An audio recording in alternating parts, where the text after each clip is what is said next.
Bismillahirrahmanirrahim. Assalamualaikum warahmatullahi wabarakatuh. Baik, kita akan bahas farmakoterapi hari ini terkait dengan gagal jantung. Tujuan dan capaian pembelajaran yang pertama adalah untuk memahami definisi, patofisiologi, dan penata laksanaan terapi dari gagal jantung itu sendiri. Untuk capaian pembelajarannya, mahasiswa mampu memahami definisi, patofisiologi, dan penata laksanaan dari terapi gagal jantung. Untuk definisinya itu sendiri, yang pertama, heart failure atau gagal jantung merupakan sindrom klinis yang progresif disebabkan oleh ketidakmampuan jantung untuk memompa darah yang cukup untuk memenuhi kebutuhan metabolisme tubuh. Di sini ada kata-kata sindrom klinis, berarti gejala yang timbul ini sudah lebih dari satu menjadi suatu sindrom. Jadi bukan hanya satu gejala, misalnya hanya nyeri dada seperti itu ya. Kemudian juga misalnya hanya gejalanya itu takikardi atau detak jantung yang cepat. Nah, itu bukan berarti seperti itu, tetapi memang sudah menjadi satu sindrom kesatuan yang memang sudah terjadi secara progresif atau berkesinambungan dari waktu ke waktu. Dan sindrom klinis yang timbul ini mengakibatkan adanya ketidakmampuan jantung untuk memompa darah sesuai dengan kebutuhan dari tubuh itu sendiri. Nah, pada saat itulah dinamakan atau bisa didefinisikan pasien tersebut terkena gagal jantung. Nah, gagal jantung ini dapat diakibatkan oleh beberapa hal. Yang pertama adalah gangguan pengurangan pengisian ventrikel atau disfungsi diastolik dan atau kontraktilitas dari miokardnya atau disfungsi dari sistoliknya.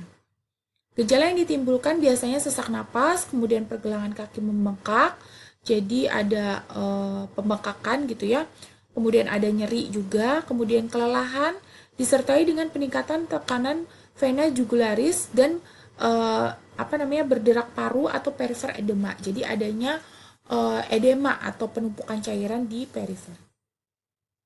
Hal ini disebabkan oleh kelainan struktural ataupun fungsional dari jantung itu sendiri yang mengakibatkan tekanan intrakardiak menjadi tinggi dan atau curah jantung yang tidak memadai saat istirahat atau selama aktivitas. Jadi kalau pada saat pasien normal itu pada saat dia istirahat dia bisa tetap memadai, tetapi pada pasien gagal jantung mungkin pada saat istirahat pun dia memompa jantungnya lebih cepat sehingga mungkin bisa timbul rasa sesak, nyeri dan lain sebagainya. Etiologinya adalah disfungsi dari miokard itu sendiri, baik itu sistolik, diastolik ataupun keduanya. Kemudian patologi dari katupnya, perikardium, endokardium ataupun kelainan dari irama jantung. Ya, di sini ada prediktor risknya. Jadi ada prediksi untuk menentukan resiko apa saja yang akan timbul gitu ya. Di sini yang pertama ada immediate risk, biasanya pengukuran dari serangan akut seperti hipoksia, shock, kemudian respiratory distress, kemudian juga anuria, kemudian juga ada kondisi-kondisi seperti sepsis, stroke dan lain sebagainya. Kemudian intermediate risk, di sini ada penurunan dari onset HF, kemudian penurunan tekanan darah, takikardia, kemudian adanya disfungsi dari ginjal, hipotermia, penurunan suhu secara berlebihan, kemudian adanya CS atau BNP dari elevationnya dan adanya disfungsi dari liver. Kemudian untuk resiko yang rendah, di sini ada pasien dengan normal tekanan darah. Kemudian juga ada simptomatik lainnya seperti diuresis yang tidak stabil, kemudian adanya simptom dari ED, rapid solution, kemudian pasiennya itu masih normal ginjalnya, kemudian juga kardiak tropinnya juga masih normal ya. Jadi kalau yang di sini memang sudah serangan akut, hipoksia, shock dan lain sebagainya, itu biasanya terjadi pada pasien yang akut. Jadi kalau pasiennya sudah shock, kemudian sampai mungkin dia sepsis, stroke dan lain sebagainya, itu berarti sudah dalam tahap yang severe. Baik, untuk klasifikasinya di sini ada 4 kelas. Yang pertama kelas 1, untuk aktivitasnya tidak ada limitasi atau tidak ada keterbatasan, jadi masih bisa beraktivitas secara normal. Kemudian juga tidak ada kesulitan ya atau gangguan untuk pernafasan dan lain sebagainya. Tetapi mungkin memang ada beberapa hal seperti pusing, kemudian palpitasi yang memang tidak bisa kita definisikan seperti itu ya. Kemudian pada kelas yang kedua di sini mulai terlihat adanya limitasi atau keterbatasan dari aktivitas fisik. Kemudian dia itu ada ketidaknyamanan pada saat istirahat. Jadi pada saat istirahat dia memang kayak kesulitan bernafas gitu, kemudian juga pusing dan lain sebagainya. Nah, pada kelas yang ketiga di sini sudah ada limitasi keterbatasan aktivitas fisik. Kemudian pada saat dia istirahat, dia itu memang sudah rendah sekali untuk dia dapat bernafas dengan baik gitu. Jadi mulai ada sesak nafas walaupun dia pada saat istirahat. Kemudian pada yang keempat di sini dia sudah tidak bisa lagi untuk beraktivitas fisik secara normal. Kemudian juga pada saat istirahat juga tetap sesak gitu ya, tidak bisa lagi bernafas dengan baik, dan ini memang sudah butuh caregiver. Jadi kita butuh bantuan orang lain untuk membantu kita gitu ya. Baik, ini asesmen pasien untuk diagnosa gagal jantung. Deteksi awalnya adalah identifikasi pasien, kemudian identifikasi abnormalitas struktural, kemudian evaluasi penyebab disfungsi dari ventrikular. Kemudian evaluasi berkelanjutannya adalah penilaian kapasitas fungsional dari jantung itu sendiri, kemudian penilaian status volume darah ya, kemudian evaluasi laboratorium dan penilaian dari prognosis penyakit.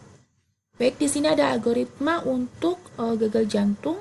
Kita bisa mendiagnosakan dilihat dari beberapa hal ya, suspek dari beberapa hal. Yang pertama adalah faktor resikonya, kemudian simptom atau gejalanya, dan abnormalitas dari ECG-nya atau EKG-nya ya. Kemudian kita lihat nih BNP-nya berapa. Kalau misalnya dia di atas 125 bagaimana, dan atau NT pro BNP-nya harus di atas 125 atau BNP-nya di atas 35. Nah, ini baru kita lihat lagi secara ECG-nya bagaimana hasilnya. Kalau misalnya dia abnormalitas, berarti kita lihat abnormalitasnya di mana, seperti itu ya.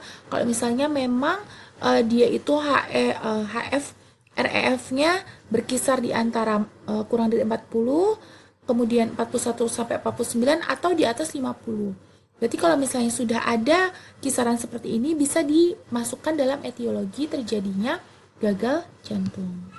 Kalau misalnya tidak ada abnormalitas seperti ini dan ini normal, berarti dia mungkin ada diagnosa lain nih selain gagal jantung. Baik, ini adalah stage di gagal jantungnya menurut ACC atau AHA. Di sini ada 4 stage. Di sini ada stage A, stage B, C, dan D. Nanti untuk stage A di sini memang resikonya tinggi untuk gagal jantung, tetapi memang dia itu masih belum masuk ke pasien gagal jantung tersebut. Contohnya apa? Pasien hipertensi, kemudian DM, coronary artery disease, seperti itu. Nah, kemudian bagaimana terapinya? Ya, terapinya dilakukan secara komorbidnya. Misalnya dianya penyakit hipertensi, bukan komorbid ya, penyakit sebelumnya, misalnya hipertensi, ya kita terapi dengan hipertensi dan lain sebagainya. Kalau DM ya berarti pakai terapi DM. Kemudian kita lihat lagi nih struktur dari jantungnya itu sendiri. Kalau pasiennya ternyata ada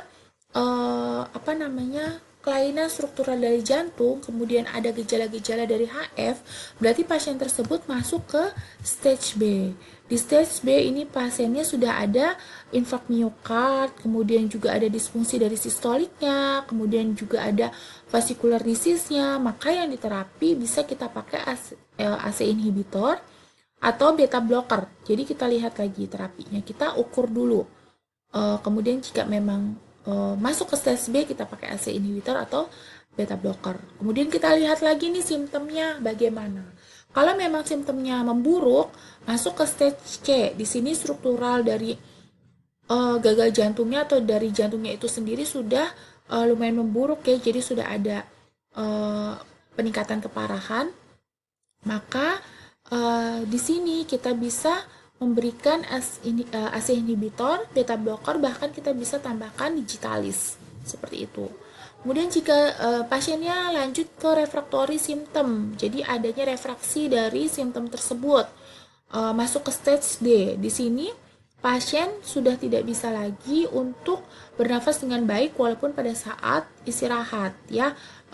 Pasien lebih baik untuk masuk ke rumah sakit atau dirawat inap. Di sini kita bisa lihat pengukurannya dari stage A, B, C bagaimana. Kalau memang tidak dimungkinkan dengan obat, bisa transportasi jantung.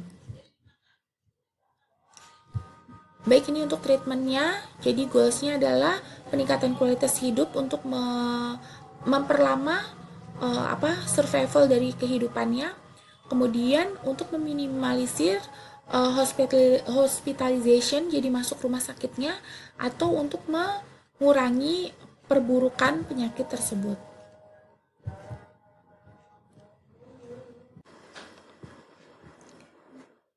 Terapi non-farmakologi yang pertama bisa menentukan dari etiologinya terlebih dahulu, kemudian kita bisa menterapi etiologi tersebut sehingga bisa kita meringankan atau meminimalisir terjadinya proses keparahan dari gagal ginjal ini. Kemudian yang kedua adalah rehabilitasi jantung dan pembatasan asupan cairan maksimal 2 liter per hari. Kemudian pembatasan asupan dari natrium makanan kurang dari 2-3 gram natrium per hari. Nah, ini untuk risknya tadi ya. Tadi sebenarnya sudah di diagram ini untuk terapinya, tetapi mungkin bisa disimpulkan kembali. Untuk stage A di sini yang high risk for HF, jadi dia masih belum HF ya, sebenarnya masih suspek. Di sini bisa kita gunakan ACE inhibitor ataupun ARB sesuai dengan penyakit bawaan tersebut ya, atau riwayat penyakitnya tersebut.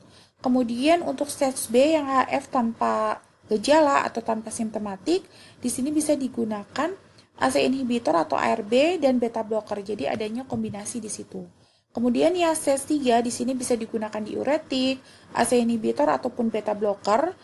Contohnya aldosteron reseptor antagonis atau ARB. Ya, di sini ARB digunakan kalau pasiennya tidak toleransi terhadap ACE inhibitor. Kemudian juga bisa ditambahkan penggunaannya digoxin atau hidralazin ya. Hidralazin ini juga bisa diganti dengan ISDN. Baik untuk pasien refraktori di sini bisa pakai inotropik positif, kardiak transplantasi ataupun hospice care. Jadi bisa kita lihat terkait dengan jantungnya tersebut. Kemudian untuk rutin stage C sistolik di sini bisa kita gunakan diuretik, kemudian ACE inhibitor dan beta blocker. Nah, untuk drug terapinya ini untuk beberapa pasien yang selektif bisa ditambahkan angiotensin 2 reseptor blocker, kemudian aldosteron antagonis dan kombinasi dari digoxin. Kemudian untuk gagal ginjal yang akutnya, di sini kita bisa treatment dengan goals beberapa treatment. Yang pertama adalah untuk memastikan bahwa simptomnya ini tidak terjadi secara kongestif. Kemudian untuk meminimalkan volume statusnya dan untuk treat atau memberi pengobatan terhadap simptomatik yang timbul. Misalnya untuk menurunkan cardiac output dalam hal meminimalisir resiko dari terapinya. Nah, treatmentnya yang pertama adalah hospitalization atau masuk rumah sakit ya, pasiennya harus rawat inap. Kemudian saat masuk rumah sakit bisa diberikan diuretik, ACE inhibitor ataupun beta blocker ditambah digoxin dengan dosis yang rendah. Kemudian kita bisa pantau hemodinamiknya seperti apa dan kita kenali tanda terjadinya overload dari cairan ataupun penurunan dari cardiac outputnya. Untuk farmakoterapinya bisa pakai diuretik, kemudian juga positif inotropic agents, contohnya dobutamin, milrinon atau dopamin. Kemudian juga bisa digunakan vasodilator, nitroprusid, nitrogliserin atau nesritid. Kemudian vasopressin reseptor antagonis juga bisa digunakan pada pasien yang akut tersebut. Berikut pemilihan terapi jika memang tidak memungkinkan lagi menggunakan farmakoterapi atau terapi pengobatan. Jadi pasien juga bisa memompanya dengan penambahan balon, kemudian juga dengan ventricular assist device ataupun pasien juga bisa melakukan dengan pembedahan jantung. Nah, untuk evaluasi dan monitoringnya, untuk CHF, di sini evaluasi gejala yang timbul bisa mengganggu aktivitas sehari-hari, sehingga kita bisa lihat atau kita bisa memonitoring gejala yang timbul. Kemudian juga efek diuretiknya, monitoring tekanan darah, bobot badan, kemudian juga ESO dari beta blokernya, dan pemantauan rutin elektrolit serum dan fungsi ginjalnya. Kemudian untuk ADHF ya, untuk yang akut. Kalau ini yang kronik, ini yang akut. Di sini saturasi oksigen yang memadai harus pasti ya kita monitoring. Tekanan darah yang stabil, kemudian fungsi ginjal, fungsi hati, detak jantungnya, kaitannya dengan ritme jantung. Kemudian juga pemantauan harian seperti berat badan, asupan cairan, kemudian pemantauan lainnya. Kemudian pemeliharaan parameter pasca ICU karena pada saat akut kan biasanya pasien memang ngedrop ya, jadi masuk ICU gitu ya. Nah, ini pemeliharaan parameter pasca ICU-nya harus kita monitoring. Kemudian tidak ada terapi IV yang masih berlangsung pada saat monitoring terapi setelah farmakoterapi tersebut. Baik, mungkin itu dari saya terkait dengan gagal ginjal. Semoga bermanfaat. Kurangnya saya mohon maaf. Wassalamualaikum warahmatullahi wabarakatuh.